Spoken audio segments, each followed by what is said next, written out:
Hey, what's going on, family? It's another episode. It's Lyfe Sessions with your boy Second Life. This is my little young gunner, you know what I'm saying? Georgy Cliff. George, what's up, man? How you doing, man? I'm doing good, man. That's what's up, bro. It's been a minute, man. I mean, you know, just a little history about me and Georgy Cliff, man. Like, you know, back in the days, I think this church on Evangelical Crusade, you know, I was ministering, I was, you know, doing my thing, you know what I mean, rapping and all that. And at this time, Georgy Cliff, all right, he did not like my gangster. He wasn't feeling, I'm playing.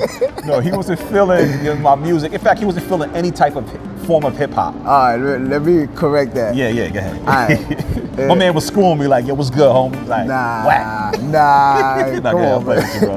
All right, so it was more like I had a struggle with Christian hip hop. Like, I couldn't really connect to it spiritually, because of how I was raised. Yeah. So I was more raised, you know, pretty gospel music, worship. Yeah.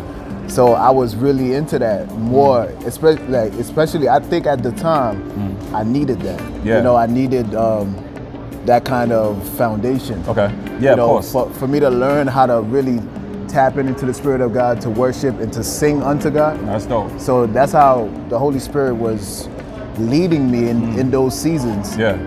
Even though I believe it was my senior year of high school. I had a teacher, an English teacher. He introduced me to Christian hip hop. His name was Mr. Hector. Okay. And he shout out to Mr. Hector. Yeah, wherever he's at right now. Heard up. Yeah, and he put me on to Timothy Brindle. Oh yeah. Oh man, Timothy early Brindle, 2000s. Shaolin, yes. All of them cats, man. So he gave me a little mixtape he put together on a CD.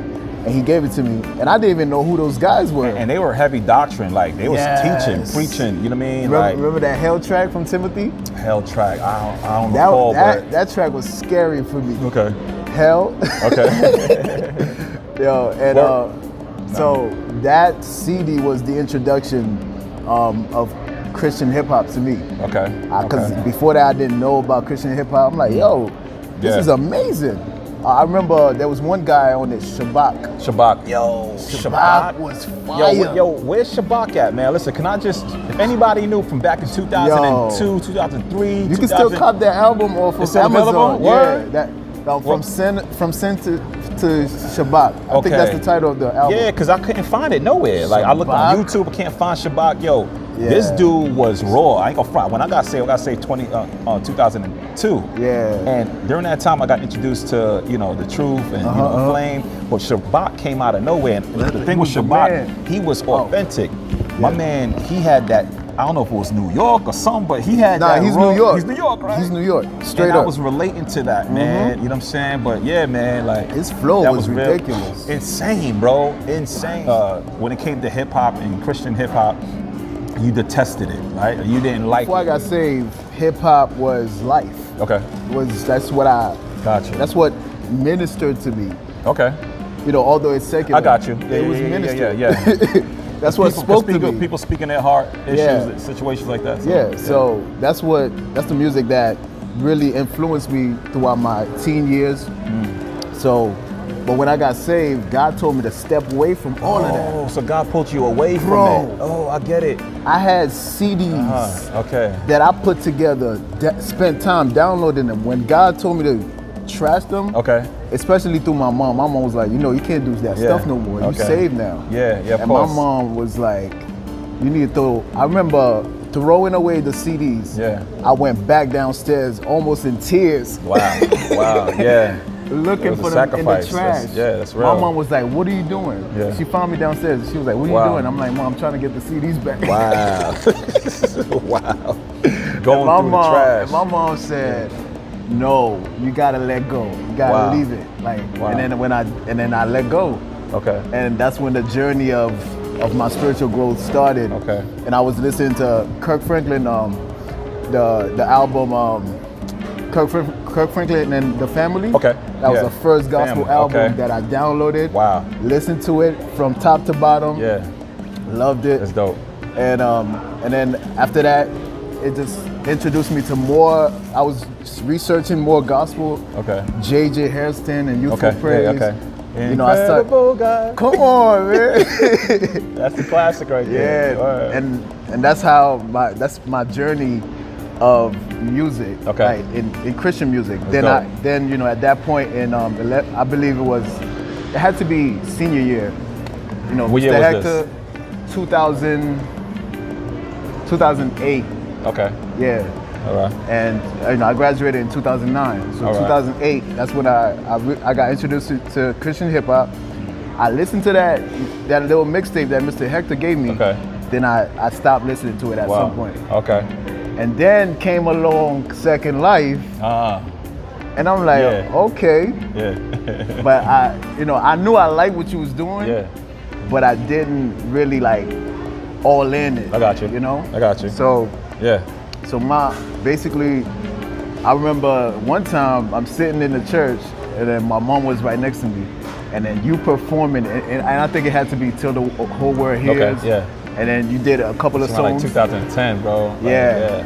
So around that time, my mom was bopping to the beat, and Mom Dukes? My mom was like, I was like, wow. What? You wasn't feeling my music? I was feeling it. No. Your mom was feeling my music? I'll play with you, bro. Like, I got you. You know, my spirit was still kind of like, I was in between. I was iffy about it. I was like, okay, yeah, I feel you, but I get it. I get the words, but not really my thing right now. Right, I got you. So okay, but past that, but that day was like a mark for me. It was like, wow, like you can really use Christian rap to minister effectively. Yeah. And you know, and it can still resonate even with the older folks. Yeah. It's just how you present it. Yeah. And you presented it in such a way that people could respect it.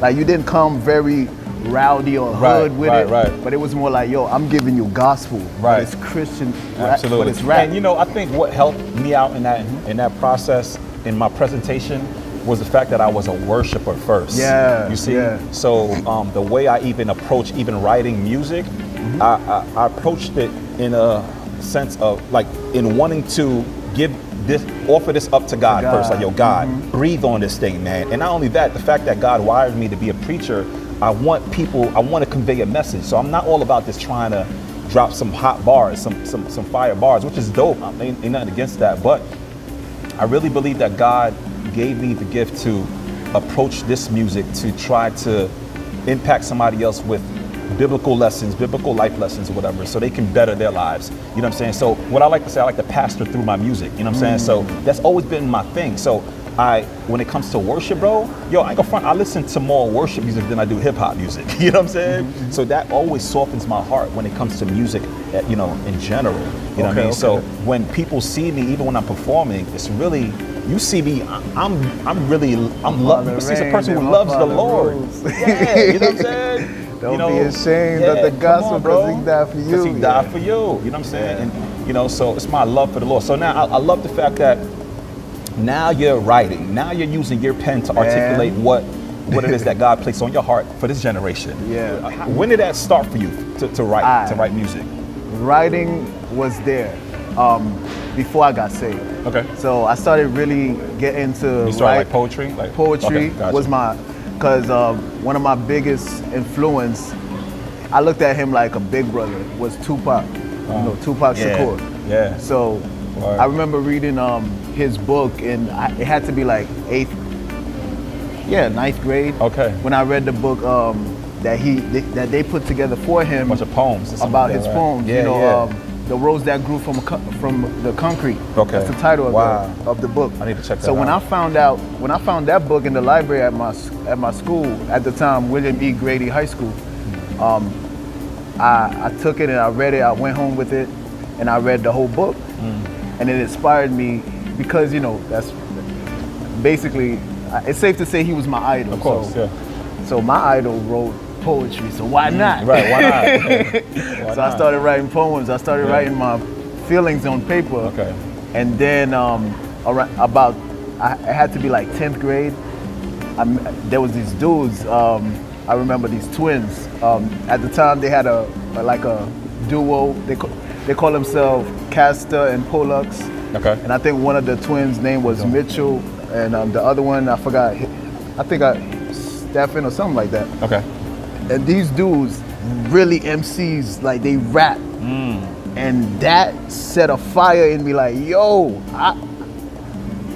these dudes are hot. Yeah. You know, and then I'm like, they had the potential to blow up if they wanted to. Wow. But you know, they never really pursued it. Okay. But these guys really put me on to rapping. Yeah. And then I had another friend, Roman. Shout out to Roman. Yeah. And dude, he can freestyle really well. And he was like one of the people I looked up to, like when it comes to rap. Like anything about rap, I wanted to talk to him about it, or the twins. Okay. And I remember the one time I showed a rap that I wrote to one of the twins. And he's like, yo, you know, I can't even do what you do, but yo, just stick to what you do, you know. Okay. And he used to give me great advice about how to rap and how to write. So you had somebody that came alongside of you to kind of direct you and give you like some guidance throughout. Yeah, because they saw the passion. They saw the passion, you know, but the passion needed to be developed still. Right. So they came alongside of that. Yo, you know what? Do like this and that, a third, and you took it. And what you did with it? What did you do? I just kept going. You know, I kept writing. That's good. And one thing that happened throughout those early years, whenever I wrote something, I would be like, I would like it at first, and then I'm like, Right. Yeah, because you know, at the end of the day, as artists, we're always our worst critic. Yeah, you know I'm like, it's not good enough. I could do better. Right. Let's park there for a moment. There's a lot of people who are always, I would say, always looking at their art and they judge it, and they judge it to the point and say, oh, it's not good enough. It's not, I could have done that better. I could have. And they never put anything out. I do that still today. I do that all the time. You know how many records, how many designs that I have yet to put out because I'm looking at it and I'm like, nah, it ain't gonna work. It ain't gonna hit. But you'll never know what will hit until you release it. Ooh, let's say that again. You'll never know what would hit until you release it, until you unleash. Because it's the thing, sometimes, especially a divine idea, whenever it's an idea or a song or whatever it is that God placed inside of your heart, and we tend to judge it and look at it, and we don't release it, that's outside of the will of God, right? God can't honor that. But I believe that God allows us to be critical. Yeah. And to be... But of what he given you? Of what we do as artists. To better ourselves. Specifically. I got you. Because, you know, we basically we have the ability to see, like, okay, how good this art is. Okay. How good is this product before I release it? Yes, I want to glorify God, but I want to give God my best. Absolutely. Yeah, I agree. So, you know, so I believe with that aspect, to me, it's okay. Yeah, no, see, there's nothing wrong with critiquing, but being overly critiqued, like, could be bad. It could be detrimental. Why? Because I know so many individuals who have great ideas and great, you know, vision, but because they look at it and say, man, it ain't gonna work. If I could do. They wait for the proper time, the proper season, and sometimes, and this is one pastor named Michael Todd. He says he has a phrase that he said, progression over perfection, because we're always looking to be perfect. You know what I'm saying? And trust me, I could look at a sign right there. I could always find something wrong. Why they put that blue, right? Why they put the security sign blue? You know, we're always finding something negative. But here's the thing: being overly critical could really destroy a person. You know what I mean? So. There's certain things that we can do to better ourselves, to make ourselves better. Yeah, looking at your art, critique it. Not only that, bring it to someone else who's more seasoned, who can look at your art and say, you know what, you could do this better. See, I don't like when people critique in order to destroy, in order to pull down. Right. It's good to critique in order to build up, to bring you to a next level. You know, to your potential, towards your potential. And it has to be somebody that truly believes in you. Yeah, you trust. You know? Somebody who really believes in you, who supports you, and who really cares about the longevity of what you're doing. Absolutely. You know? Absolutely. So now you're about to do, you're in the process of doing music right now. Yeah, like right now I have 4 singles. They're one, basically they are on 5, I would say 5, because I have one track where I did the radio edit of it. So okay. Basically cool. 5 singles. Where they can find your on music? SoundCloud and YouTube. Okay. And it's Georgy? Georgy Cliff. Just Georgy look me Cliff. up. I'm Georgy Cliff on all social platforms, at Georgy Cliff. At Georgy Cliff. Now look, we're gonna have to do a part 2 because they're kicking us out of the mall right now. But on that note, I'm gonna tell you something, man. Make sure whatever you're doing, that you're prayerful, right? You're perfecting what God is giving you, not perfecting what people want to see.